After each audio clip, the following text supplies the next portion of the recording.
Good day mga kadago, panibagong araw, panibagong vlog naman yung gagawin natin. As usual mga kadago, nakatakip pa rin yung yung mukha natin kasi pangit natin eh. So, sa mga nagsasabi na, sa mga nagtatawa, bakit may takip yung mukha ko, pangit ako. So yan, mga kadago maaga ako nagising. Gawa na siguro ng excited tayo. So, yung oras is 4:56 ng umaga. Ngayon. So, bali excited tayo kasi may paparating na parcel. So, yung parcel natin is nandun na sa hub ng GNT. So, baka i-deliver na yun mamaya. Pero, gawa nang may trabaho tayo is pipick upin ko na lang dun para dun na lang kaya yan box natin sa sa opisina ko. So, yun lang. So, shout out sa mga sa mga solid subscriber tsaka sa mga silent viewers. So, yun, update ko na lang kayo sa pag nandun na tayo sa sa GNT, sa hub ng GNT. So, sige. 6.5 hours later. Ito na mga kadago. Kagagaling na natin sa sa hub ng GNT. So, yan. Kinuha na natin dun. Bali, hindi ko na na-videoan yung pagdating ko sa GNT din. Gawa ng umambon. So, wala akong time mag-video. Bali, dalawang parcel. Yung dumating sa atin mga kakabigo. Bali, lahat ito ay galing kay Sir Rabran del Paipa. Ayan, kung nakikita nyo. Ayan Rab Randel Paipa. Yan. Shoutout sa iyo, bro. Salamat sa pinadala mo. So, nagulat din ako kasi yung middle name niya, Jordan. Idol ko yun. Idol kasi yun. Yan. Bali, mga kadugo, napanalo na natin to sa sa raffle. Ito. Bali, magkano nga yung raffle nito? 300 plus. Yung slot per slot. And then ito free raffle niya. So, tayo.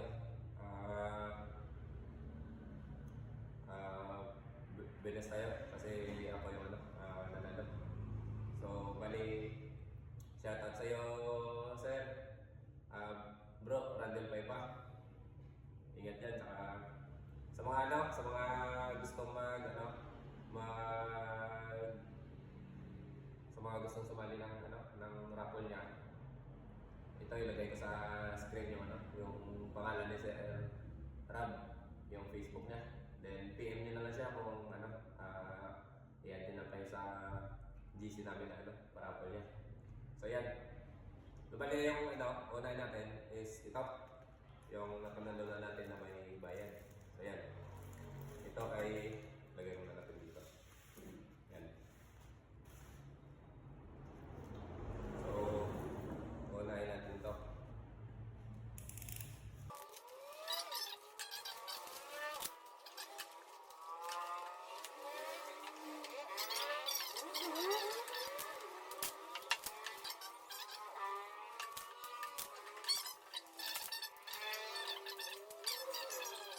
Yan mga kadugo, may 3 sticker na pinadala si Bro Rab Brendel Paipa. Yan, 3 sticker.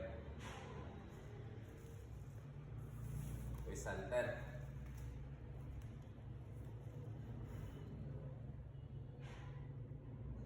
So yan. Bali ito na yung yung napanalo na natin. Yun. receiver mga dugo. Yan, grabe sobrang solid ng pagkagawa. Yan siya. Grabe. Napakaganda. Parang ano, important yung pagkakatali. Yung pagka-anodize is sobrang ganda. Kaysa sa MD natin, medyo mas ano ito, mas matingkad yung pagka-anodize nito. Ayan. Grabe solid. May oil na lumabas dito.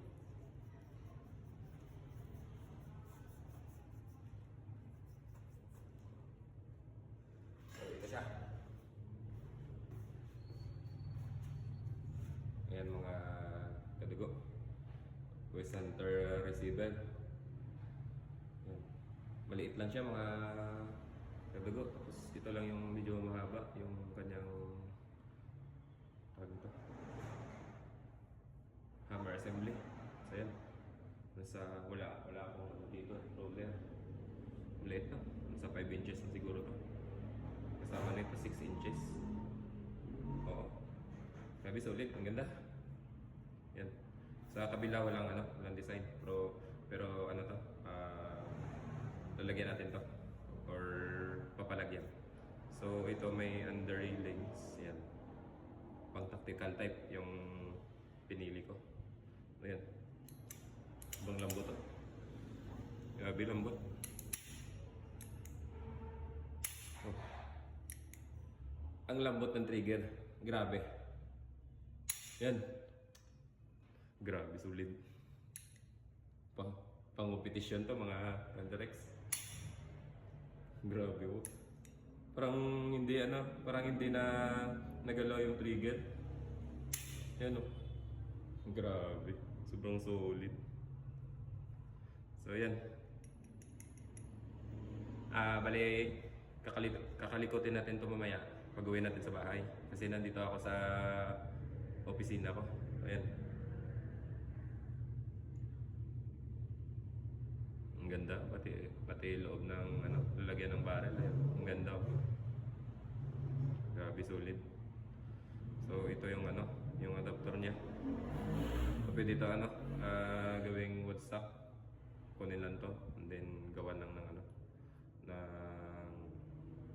wood stock na pang competition. Pero yung plano ko dito mga kadugo, hindi ko na to gagawing wood stock na pang competition. Bali bibili lang tayo ng buffer tube. Hindi, magpapagawa tayo ng buffer tube na steel or stainless para mabigat. Tapos lagyan na natin ng rubber pad sa huli, sa likod. And then dito, ako na lang yung gagawa ng ng tawag na to.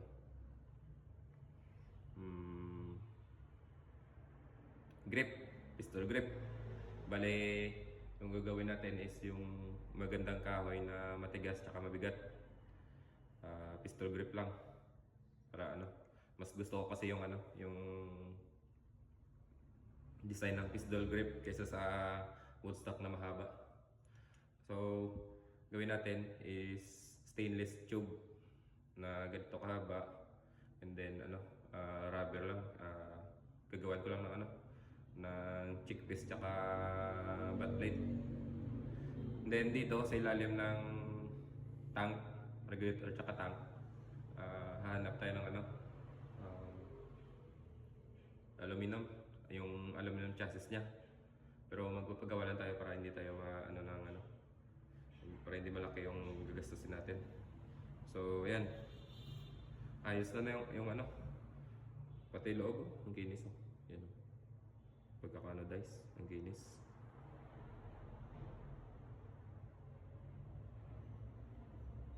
Grabe sulit. Ang laki din ng butas. Siguro mula dito, hanggang dito. Kakalasin ko muna to. Titingnan ko yung loob kung yung nito.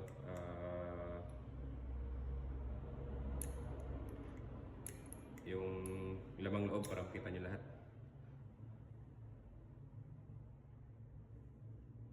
Okay. So, bali part 2 na lang yun, yung pagkalas ko nito. Yan, grabe, sobrang ganda. Bro, Rob, Brandel pa. Grabe, sulit. Napakaganda ng ng receiver mo. Bali, ito ay gawa ni Mac RCO. CNC made to, mga kadugo. Akala ko sa picture, malaki. Parang MD receiver. Pero ngayon, hindi pala. Medyo maliit lang. Yung MD ni ganito kahaba, tapos malaki. Malaki ang So, ayan, mga kadugo. Yung isa naman yung yan box natin.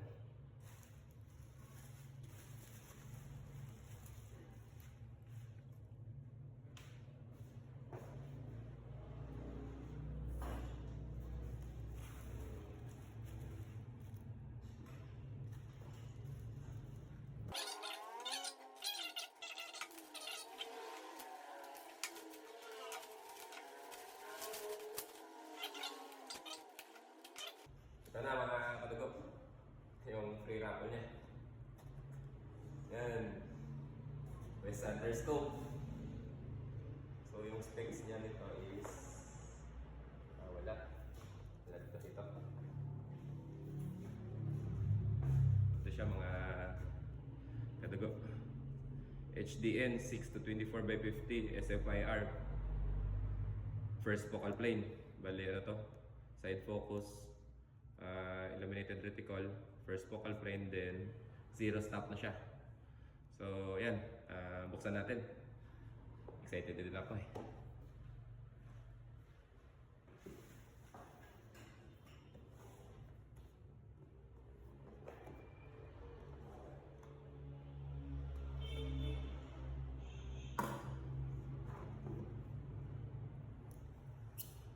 Yun. So yan, mga kadugo. Ito may sticker pa. Isang sticker. Bali 4 na. Dami na paglalagyan ito. Yung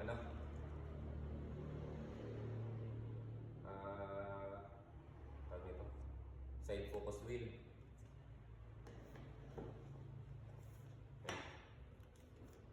The center mount. Yan, low mount siya mga kadugo. Ayos na to. Pero bibili tayo ng may parapol siya mamaya. Baka swerte tayo yung mount niya ulit yung mapanalunan natin. Bali yung first na napanalunan ko sa kanya is mount. Yung nakita niya sa last video ko na nag-tune. Ano yun? Yung gold. Sa kanya doon, napanalunan. First ko yun na panalo sa kanya.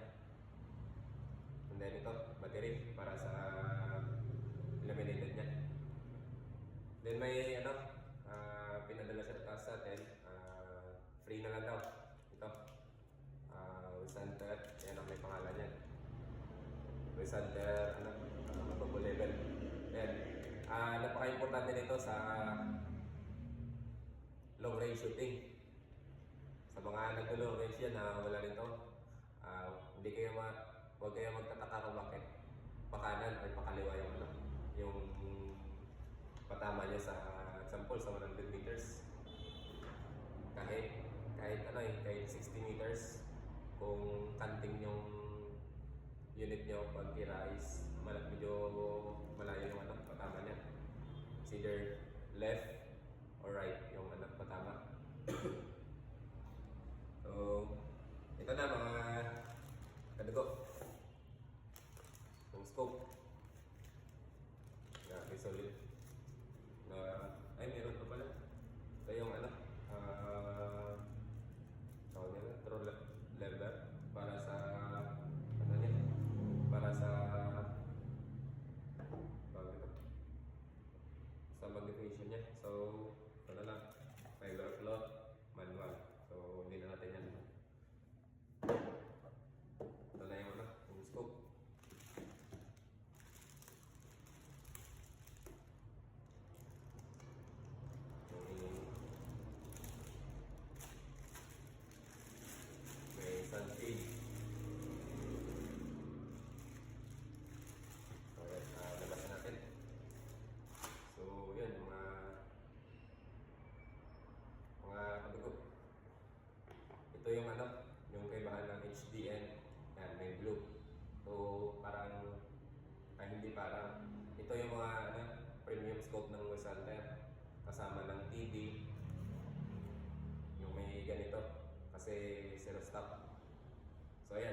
pangalan dito na West Albert, tsaka dito yung West Albert na ano, pangalan na naka-engrave.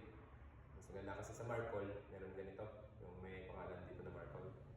So ayan, ito yung ano, HDL 6 to 24 by 50, zero stop L.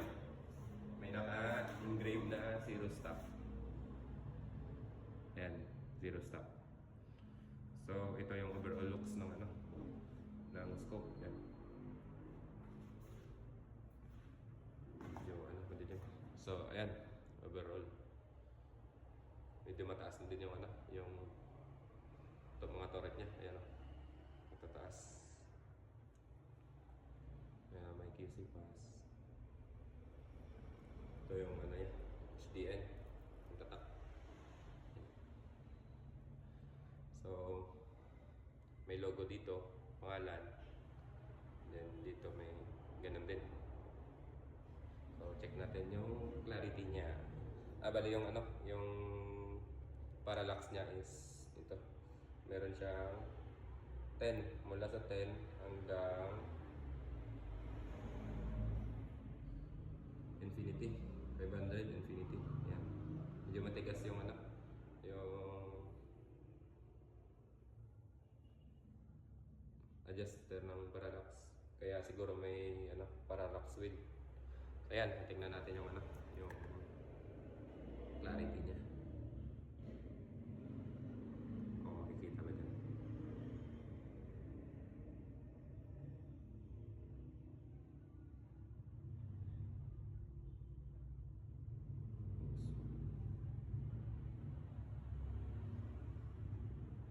Parang hindi kita.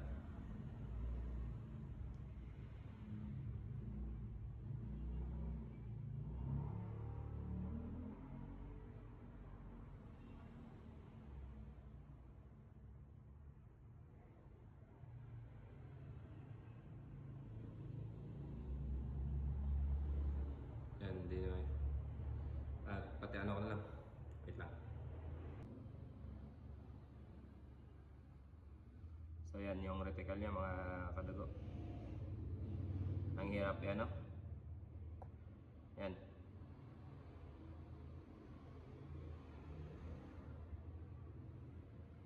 Yan, malinaw yan sa ano, pag ikaw nakasilip ng scope, sobrang linaw yan. Medyo hindi ko lang maano sa cellphone. Gawa ng kakasilaw yung ano, yung liwanag sa labas. So yan. So yan lahat ng ano,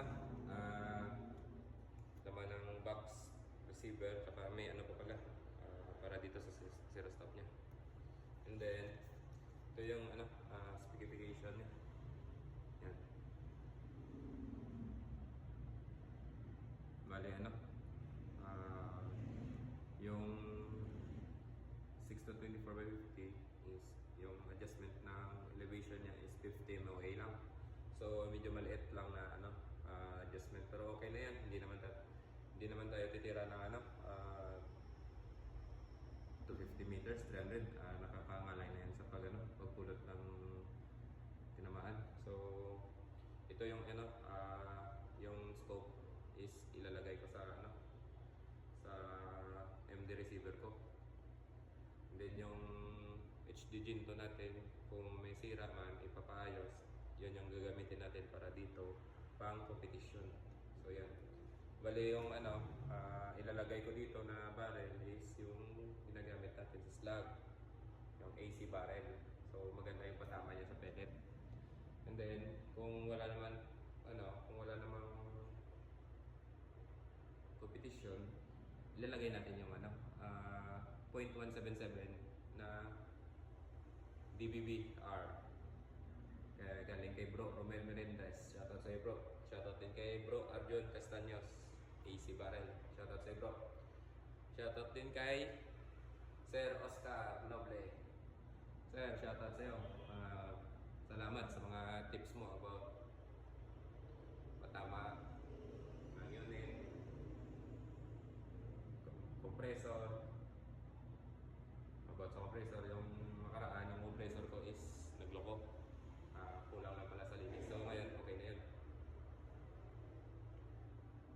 Shoutout kay bro Kit Diaz bro. Shoutout. Ingat lagi sa hunting mo. Sana mga tama ko sa parapol mo ulit. Para happy. Hindi. Nakatama pala ako kagabi. December... Kagabi pala. Kagabi yun. Or nung 24. Yung free raffle mo bro. Nakatama ko ng hunting sticker. So ayos yun. So yan ang lahat mga katugo. Hintayin na lang kayo ng part 2 sa pagbaklas ko nito. Lagay ko yung AC bar and then lagay ko balaan natin ng 23 grains na Moon Slug or yung Z Airgun Slug. Yung galing kay Z Airgun. Shoutout sa iyo bro.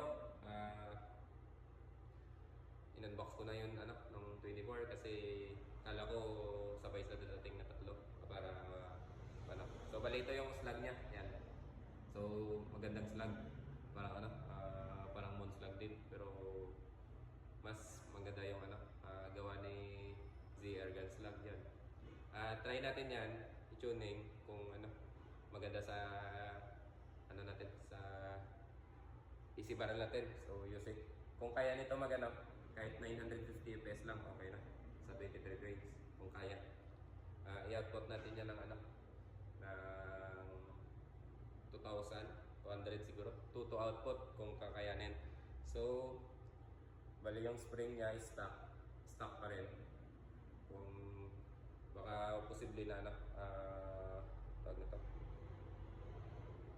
possible na papalitan natin ito ng spring kung gagamitan natin ng slug. May spring tayo na available dun pero baka hindi sakto. So yan, order na tayo para kung sample kung gusto natin mag-slug gamit yan na receiver, papalitan lang ng spring. So yan, hanggang dito na lang mga kadugo. Thank you sa inyong panonood. Ingat kayo palagi mga kadugo. God bless. God bless.